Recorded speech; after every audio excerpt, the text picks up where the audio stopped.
Hey everyone! Look, as someone who has been exactly where you are right now, staring down a seemingly impossible calculus test, I am absolutely pumped to guide you through this explainer.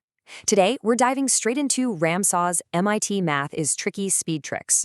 We're going to look at some incredible math shortcuts that will literally change how you tackle your exams. So let's get right to it. Okay, let's acknowledge a totally universal experience for all of us math students.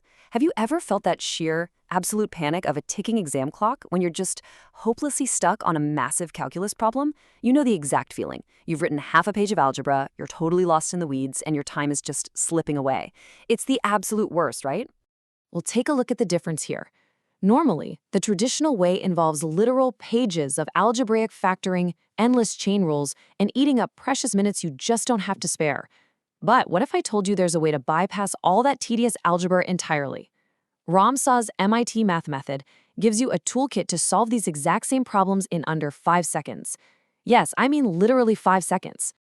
So here is our game plan for today's explainer. 1. Beating the math clock. 2. Lightning-fast derivative tricks. 3. Zeroing in on limits. 4. Taming the infinite limits. 5. Your speed math cheat sheet. And 6. 5 quick practice problems. You're definitely going to want to stick around for that ultimate cheat sheet and the mini quiz at the end. All right, section 1. Beating the math clock. Time management strategies. The absolute best test-taking habit you can build right now is to scan your entire exam first, just to spot problems that fit these 5-second templates. Moving to section 2, lightning-fast derivative tricks, securing quick wins. We all know derivatives can get super messy super quickly, but they really don't have to if you know what patterns to look for. Take a look at this one. We need to find the derivative of y equals the square root of 1 plus x squared. Normally, this intimidating equation practically demands the tedious chain rule. You'd be rewriting it to the power of 1/2, bringing the fraction down, multiplying by the inside derivative. You know the drill. It's a prime spot to make a silly arithmetic mistake when you're rushing. But check out this shortcut. Step 1. Identify the structure. Here, we've got a square root with a function inside. Step 2. Use the shortcut derivative template. Step 3. Solve instantly. Seriously, you just identify the inside function, drop its derivative right on top as your numerator, so that's 2x, and for the denominator, you just put twice the original root function. The 2's cancel out, leaving you with x over the square root of 1 plus x squared. Boom! What a massive time saver. Next up, section 3, zeroing in on limits, approaching zero. Approaching zero is a super common scenario that trips up so many students, mostly because plugging in zero directly usually breaks the whole equation. Look at this classic trap, for example. The limit as x approaches 0 of 1 minus cosine of mx, all divided by x squared. Traditionally, you'd be desperately trying to remember complex half-angled trig identities. Honestly, forget all that. With this trick, you just look at the coefficient m inside the cosine, square it, and divide by 2. And that's it. That's your answer. M squared over 2.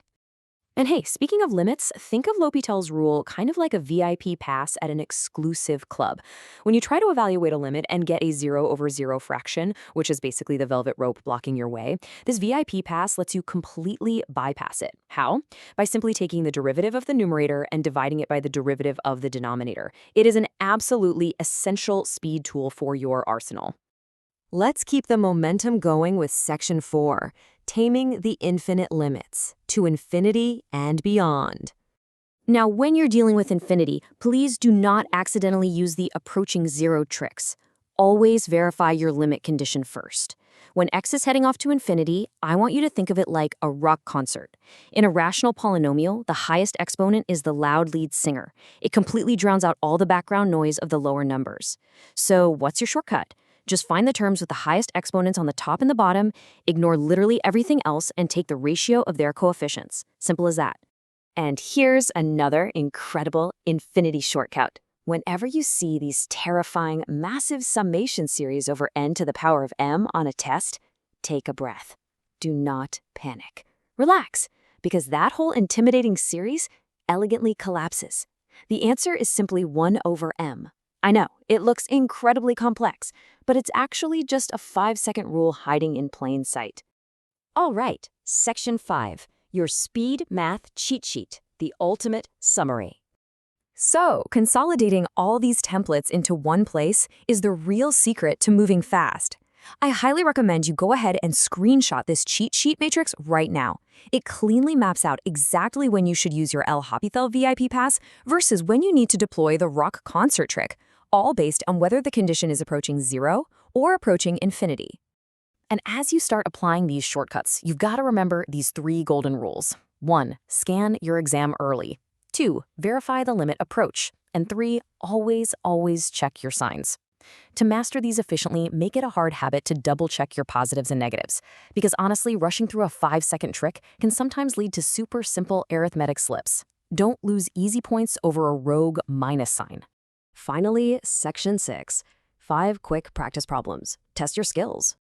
Let's see how this builds your confidence by tackling some actual test questions together. For problem 1, don't get overwhelmed thinking you need some massive product rule. Notice the hidden difference of squares pattern here. The first and third terms multiply to become 1 minus x to the 1/2. Multiply that by the middle term, and you simply get 1 minus x. And the derivative of that? Just -1. You can seriously solve that completely in your head. Okay, here on problem 2, we are going to bypass the painful quotient rule completely. By rewriting this as x minus 1 to the -2 power, we just use our basic power rule template. Bring down the -2, subtract 1 from the exponent, and your answer is -2 over x minus 1 cubed. Lightning zast. Moving on, problem 3 is practically screaming for our VIP pass L'Hopital's rule, since plugging in y gives us a 0 over 0 fraction. Take the derivative of the top with respect to x, which is secant squared x, while tangent y just disappears as a constant. The derivative of the bottom is just 1. Plug in y, and your answer is simply secant squared y. Amazing! Now problem 4 goes to infinity, so look for the rock stars. The highest powers are the x cubed terms. Remember the rule? Completely ignore the rest of the equation and just grab the ratio of those leading coefficients. The answer is -5/7. It really is that easy. And we're wrapping up the practice with this beastly exponential limit. But watch it instantly crumble when you apply the specific logarithmic speed metric for this exact structure. Multiply the bases of the positive terms, so 4 times 5 is 20, and divide by the product of the subtracted bases. 2 times 3 is 6. Take the natural log of that ratio, and you get the log of 20 over 6, which simplifies to the log of 10 over 3. Done and dusted. You now have the ultimate arsenal to completely conquer your exams and beat the clock. So I'm going to leave you with this final thought. Which of these 5-second shortcuts will be your absolute go-to time saver on your next test? Keep practicing these templates and they will become second nature to you. Thanks so much for watching this explainer, and hey, happy studying.